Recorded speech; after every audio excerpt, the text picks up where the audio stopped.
যশোর-৫ মনিরামপুর আসনের ইসলামী আন্দোলন বাংলাদেশ পীর সাহেব চরমোনাই মনোনীত হাতপাখার এমপি প্রার্থী মাস্টার জয়নুল আবেদিন টিপুর গণসংযোগ অনুষ্ঠিত হয়েছে।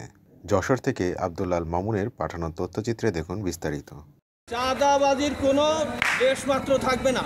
আমাদের কাজই হবে চাঁদাবাজি মুক্ত উপজেলা প্রশাসন গড়ে তোলা, যেখানেই চাঁদা সেখানেই তা নির্মূল করা এবং চাঁদাবাজিকে শূন্যের কোঠায় নিয়ে আসা, এই লক্ষ্যে আমরা কাজ করবো ইনশাআল্লাহ।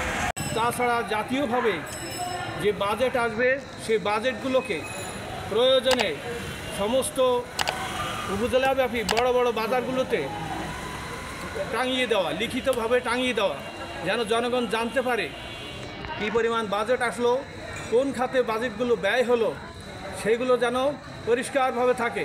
সকল কাজে ইতিবাচক ব্যবস্থা গ্রহণ করা, কোনো রকমের জুলুম, অত্যাচার, নির্যাতন বরদাস্ত করা হবে না, এটাই থাকবে প্রথম মেসেজ। মনিরামপুরকে মডেল উপজেলা হিসাবে সারা দেশের কাছে উপস্থাপন করা এবং সেই লক্ষ্যে কাজ করা।